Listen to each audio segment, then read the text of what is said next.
Assalamualaikum warahmatullahi wabarakatuh. Perkenalkan, nama saya Raffi Fadlur Rahman dengan NPM 2051040135135, Prodi Manajemen Bisnis Syariah. Di sini saya akan mempresentasikan proposal saya, yaitu pengaruh transformasional leadership terhadap kinerja karyawan dengan motivasi kerja sebagai variabel moderasi. Yang pertama, bab pendahuluan, yaitu adalah latar belakang. Indonesia terus berupaya meningkatkan perekonomian, maka pemerintah mengundang banyak investor untuk mendirikan perusahaan. Pemerintah berharap dengan masuknya investor asing akan dapat mendorong perekonomian nasional maupun ada efek kepada peningkatan kesejahteraan daerah di mana investor mendirikan perusahaan. Perusahaan PT Sarana Global Telkom adalah perusahaan yang bergerak dalam bidang manufaktur elektronik. Perusahaan ini merupakan salah satu perusahaan manufaktur elektronik di seluruh Indonesia. PT Sarana Global Telecom tidak memasarkan produk yang dibuatnya secara langsung kepada para konsumen, melainkan hanya melakukan proses produksi. Elektronik yang diproduksi di PT Sarana Global Telecom merupakan elektronik kualitas yang diberikan oleh perusahaan dan menjadi salah satu alasan mendorong PT Sarana Global Telecom bisa bersaing dengan perusahaan lain di Indonesia. Pemimpin memiliki fungsi yang berhubungan dengan tugas memecahkan masalah dan fungsi memelihara organisasi. Stoner and Wenkel 1986. Secara umum dalam teori manajemen bahwa membuat perencanaan, pengorganisasian, pengarahan, dan pengendalian merupakan tugas pemimpin. Pemimpin secara ideal wajib memperhatikan kualitas serta kuantitas dari pekerjaan yang diberikan oleh bawahannya agar mencapai target perusahaan. Setiap pemimpin mempunyai gaya yang berbeda antara satu dengan yang lainnya. Gaya kepemimpinan atau leadership style adalah norma perilaku yang digunakan oleh seseorang pada saat orang tersebut berusaha mempengaruhi perilaku orang lain. Toha 2007, Winari 2000. Leadership style menjadi model yang disinyalir memberikan dampak yang lebih baik dalam organisasi. Salah satu leadership style yang banyak diteliti adalah transformational leadership. Transformational leadership style dianggap efektif dalam situasi dan budaya apapun. Transformational leadership style digambarkan sebagai gaya kepemimpinan yang dapat menginspirasi atau memotivasi karyawan menjadi berkembang dan mencapai employee performance pada tingkat yang tinggi, melebihi apa yang mereka perkirakan sebelumnya. Organisasi perusahaan ini agar terus maju dan berkembang, tentu saja harus didukung oleh para karyawan yang memiliki motivasi yang kuat. Motivasi atau motivation bersifat internal atau eksternal bagi seorang individu, yang menyebabkan timbulnya sikap antusiasme dan persistensi dalam hal melaksanakan kegiatan-kegiatan tertentu. Wirardi 2004. Pendapat Maltese dan Jackson 2006.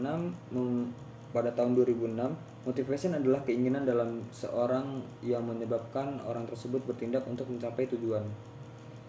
Maltese dan Jackson tahun 2015 menyatakan bahwa kinerja karyawan mendapatkan pengaruh dari kemampuan, motivasi, dan juga support, serta adanya hubungan yang terjadi di organisasi.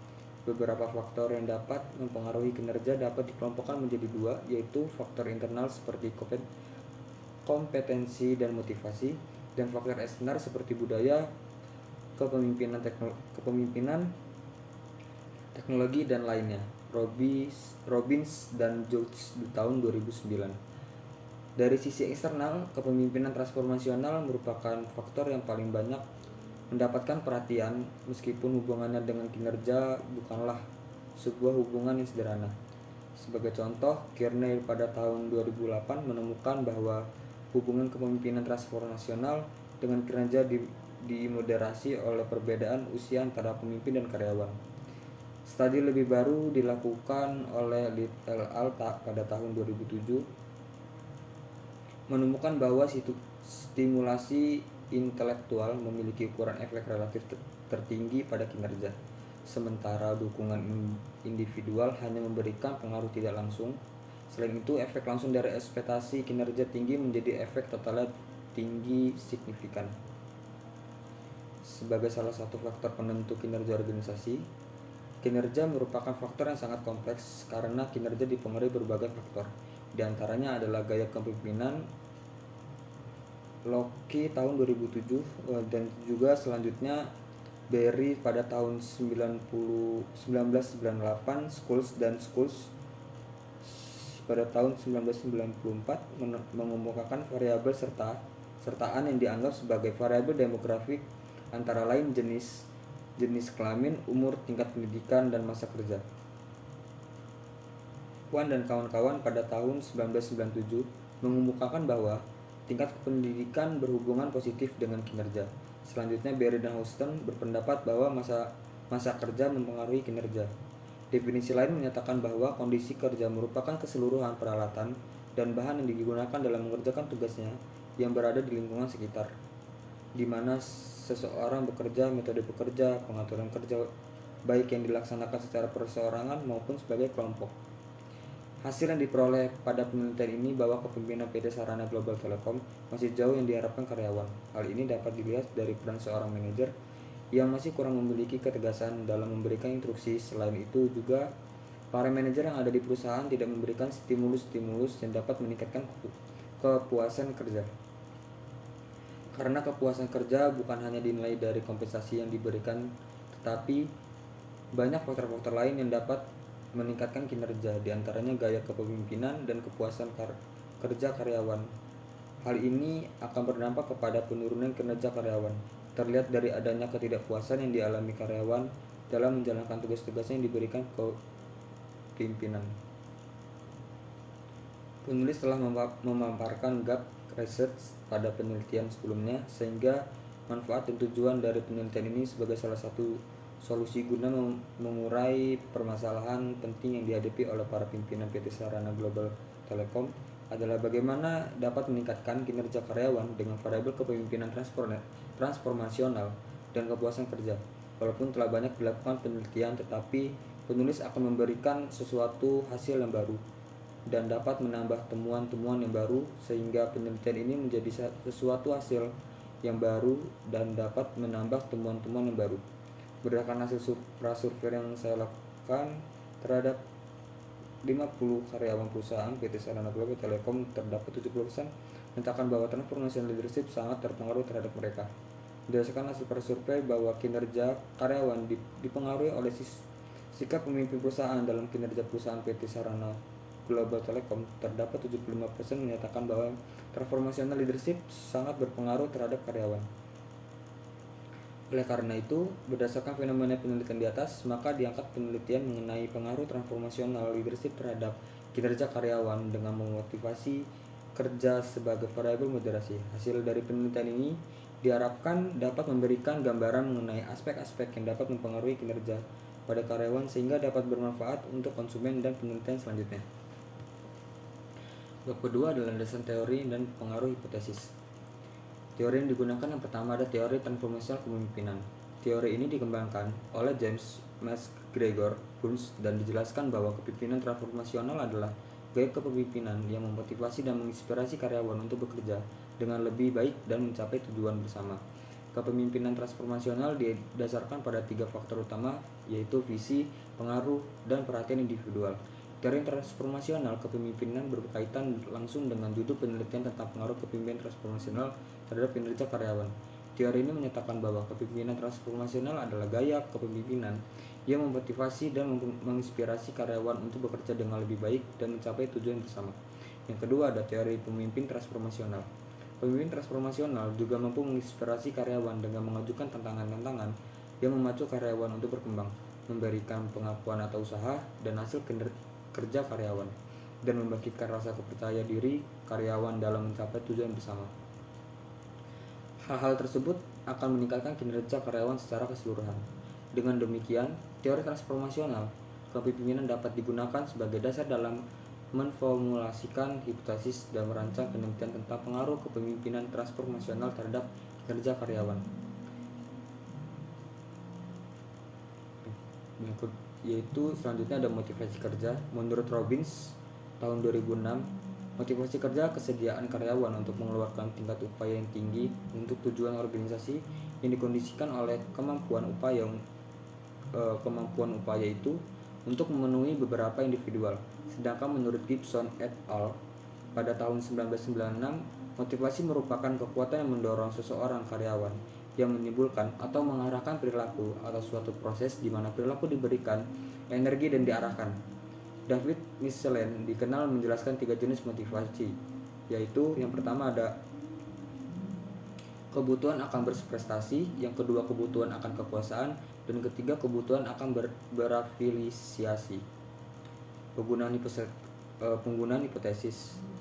Berdasarkan landasan teori, penelitian sebelumnya dan tujuan penelitian, maka pengajuan hipotesis sebagai berikut. Pengaruh kepemimpinan transformasional terhadap kinerja. Definisi kepemimpinan menunjukkan bahwa proses ini melibatkan kemampuan individu untuk memotivasi dan mempengaruhi orang lain. Sementara definisi dasar kepemimpinan secara konsisten telah digunakan sebagai dasar untuk mengevaluasi kepemimpinan. Para ahli telah mengembangkan dasar-dasar teori kepemimpinan dalam praktek seperti sifat, perilaku, situasional, transaksional, dan transformasi. Dan juga Kazafot et al. Pada tahun 2013, Cahyono Marif dan Suharjo 2014, Tukunan et al. 2014, Cahyo et al. 2014 membuktikan bahwa kepemimpinan transformasional memiliki pengaruh yang signifikan terhadap kinerja karyawan. Kartika Ningtyah dan Utami pada tahun 2017 menjelaskan beberapa hal yang harus dimiliki oleh kepemimpinan transformasional, antara lain seorang pemimpin harus peka, inisiatif, kreatif dalam menemukan ide-ide dan memiliki pandangan yang positif, serta mampu menyelesaikan masalah dan memiliki gaya komunikasi yang efektif terhadap seorang yang memimpin di dalam perusahaan. Berdasarkan pengembangan hipotesis yang dilakukan dan dapat dirumuskan hipotesis sebagai berikut, yaitu hipotesis yang pertama, kepemimpinan transformasional berpengaruh positif terhadap kinerja karyawan. Yang kedua, pengaruh kepuasan kerja terhadap kinerja. Kinerja karyawan akan berhubungan dengan tingkat kepuasan kerja karyawan. Beberapa penelitian mengungkapkan bahwa kinerja karyawan mempengaruhi positif dan signifikan terhadap kinerja karyawan. Hal ini dikarenakan saat karyawan merasa senang dengan pekerjaan yang mereka lakukan, karyawan akan merasakan bagian dari organisasi, sehingga mereka akan memberikan sepenuhnya diri mereka terhadap organisasi. Karyawan yang merasa puas dengan pekerjaan yang mereka lakukan akan memiliki energi emosional yang dapat diperlihatkan dengan rasa peduli, sign of belonging terhadap organisasi. Indrawati tahun 2013 pada penelitian sebelumnya yang telah dilakukan oleh Rosita dan Yuniata tahun 2016, Novita et al.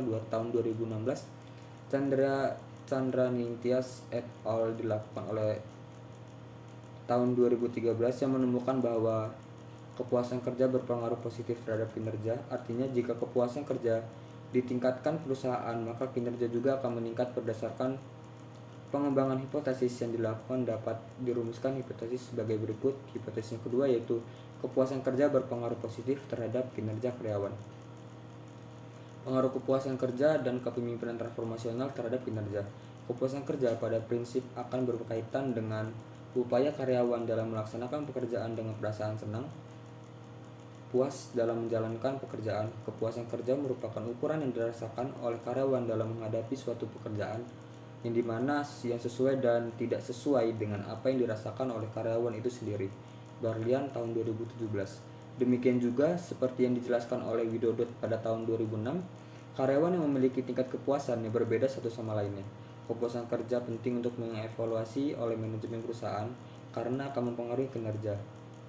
Dan juga dengan kepemimpinan transformasional yang memiliki nilai moral yang akan berupaya guna meningkatkan kesadaran bawahan dalam melakukan pekerjaan. Kepemimpinan transformasional juga akan mampu memberikan motivasi bawahan yang akan berdampak kepada meningkatkan kinerja karyawan, seperti penelitian dilakukan Aini dan Susilo pada tahun 2014. Widodo tahun 2006 pada tahun 2006, Karyah dan Anissa pada tahun 2013, yang menyimpulkan bahwa kepuasan kerja dan kepemimpinan transformasional memiliki pengaruh simultan dan signifikan terhadap peningkatan kinerja karyawan. yaitu hipotesisnya kepuasan kerja dan kepemimpinan transformasional berpengaruh signifikan terhadap kinerja. Yang ketiga ada bab 3 yaitu metode penelitian. Yang pertama ada pendekatan penelitian. Penelitian ini menggunakan metode kuantitatif, yang dimana penelitian ini menggunakan metode-metode dengan menggunakan populasi dan sampel tertentu. Teknik pengambilan sampel pada umumnya dilakukan secara random. Pengumpulan data menggunakan instrumen penelitian, analisis data bersifat kuantitatif atau statistik dengan tujuan menguji hipotesis yang ditetapkan. Penelitian ini bersumber dari data. Penulisan pengelompokan data dalam dua tipe utama, yaitu kategorial dan numerik. Data kategori terdiri dari data nominal dan ordinal, sedangkan data numerik terdiri dari data interval dan data ratio. Tempat dan waktu penelitian, yaitu penelitian ini dilaksanakan di PT Sarana Global Telekom, dan juga penelitian ini dilaksanakan pada bulan Maret sampai dengan selesai. Populasi dan sampel di sini menurut Caswell tahun 2016, teknik pengambilan sampel dalam penelitian ini adalah purposive sampling, yang dimana sampel yang diambil berdasarkan beberapa kriteria seperti umur, jenis kelamin, dan masa kerja. Variabel independen dalam penelitian ini adalah kinerja karyawan. Menurut Mathis dan Jackson pada tahun 2006, banyak faktor yang mempengaruhi kinerja karyawan: kemampuannya, usaha yang dicurahkan, dan dukungan organisasi yang diterimanya. Pemimpin sangat berpengaruh terhadap kinerja karyawan sehubungan dengan fungsi manajemen manapun aktivitas manajemen SDM harus dikembangkan, dievaluasi, dan diubah bila perlu sehingga mereka dapat memberikan kontribusi pada kinerja komparatif organisasi dan individu di tempat kerja.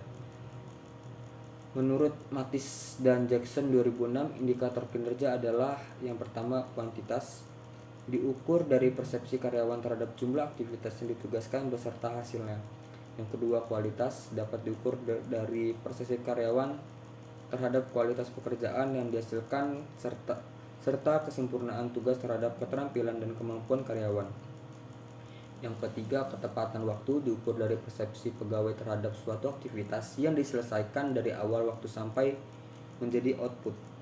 Yang keempat, efektivitas, pemanfaatan secara maksimal sumber daya dan waktu yang ada pada organisasi untuk meningkatkan keuntungan dan mengurangi kerugian.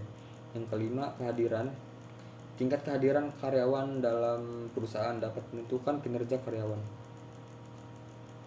Untuk variabel independen dalam penelitian ini adalah kepemimpinan transformasional dan motivasi. Dapat dijelaskan bahwa variabel tersebut yaitu kepemimpinan transformasional sebagai X1-nya. Menurut Ivancevic et al. Pada tahun 2006, pemimpin transformasional adalah pemimpin yang memotivasi para pengikutnya untuk bekerja mencapai sebuah tujuan, bukan untuk kepentingan pribadi jangka pendek, dan untuk mencapai prestasi dan aktualisasi diri, bukan demi perasaan aman. Pemimpin transformasional mengajak pengikutnya untuk bekerja mencapai sebuah tujuan. Visi dari pemimpin memberikan para pengikutnya motivasi untuk melakukan kerja keras untuk mencapai tujuan perusahaan. Motivasi yang selanjutnya ada motivasi sebagai X2. Menurut Friedrich Herzberg dalam Wilujeng pada tahun 2007, memilah hierarki kebutuhan Maslow menjadi kebutuhan tingkat rendah atau yang disebut dengan fisiologis, rasa aman, dan sosial, dan kebutuhan tingkat tinggi atau yang ego dan perwujudan diri, dan mengemukakan bahwa cara terbaik untuk memotivasi seseorang adalah dengan memenuhi kebutuhan tingkat tingginya. Menurut Herzberg, faktor-faktor motivator atau seperti kesempatan berprestasi, pengakuan, tanggung jawab, dan pekerjaan-pekerjaan yang lebih menantang dapat memotivasi pegawai. Faktor-faktor itu dapat memotivasi pegawai karena dapat memenuhi kebutuhan tingkat tinggi pegawai untuk mencapai tingkat keberhasilan dan kehormatan diri. Menurut Herzberg, indikator motivasi yaitu achievement atau prestasi, keterampilan, kemampuan yang dicurahkan karyawan dalam menghadapi kesulitan dan tantangan pekerjaan. Yang kedua ada recognition atau pengakuan, karyawan mengharapkan pengakuan dari perusahaan dan lingkungan kerja tempat karyawan bekerja. Yang ketiga ada responsibility, yaitu tanggung jawab yang dimiliki oleh karyawan terhadap pekerjaan yang dibebankan oleh perusahaan. Yang kedua ada challenging pekerjaan yang menantang. Karyawan merasa tertantang dengan pekerjaan yang diberikan oleh perusahaan sehingga karyawan dapat lebih maksimal dan optimal menggunakan kemampuan keterampilan yang dimiliki karyawan untuk mencapai kinerjanya. Yang kelima ada investment, yaitu kemajuan. Karyawan yang telah menyelesaikan pekerjaan dengan baik dan karyawan yang berprestasi bagi perusahaan diharapkan dapat menjamin untuk maju ke depan atau untuk maju ke jabatan atau posisi yang lebih tinggi. Perusahaan juga diharapkan dapat memberikan bonus, tunjangan, atau penghargaan untuk prestasi kerja karyawan yang bagus. Untuk yang terakhir ada teknik pengumpulan data. Teknik pengumpulan data ini dalam penelitian ini adalah observasi yang dilakukan guna mengumpulkan data secara mengamati kegiatan-kegiatan yang dilakukan PT Sarana Global Telkom. Data yang didapat antara lain data keterlambatan karyawan dan absensi karyawan. Yang kedua ada kuesioner. Kuesioner merupakan teknik pengumpulan data yang dilakukan dengan cara memberi seperangkat pertanyaan tertulis kepada responden untuk dijawabnya. Bentuk kuesioner bersifat tertutup, yaitu responden diberi alternatif pilihan jawaban pada setiap pertanyaan. Seluruh variabel akan diukur menggunakan skala Likert yang dimodifikasi dengan menghilangkan jawaban ragu-ragu menjadi skala 1 sampai 4. Dikonversikan dengan pihak pilihan angka dengan nilai yang pertama 1 tidak setuju, 2 kurang setuju, 3 setuju, dan 4 sangat setuju. Itulah presentasi yang saya bisa jelaskan, kurang lebihnya saya mohon maaf. Saya akhiri, wabillahi taufiq wal hidayah. Wassalamualaikum warahmatullahi wabarakatuh.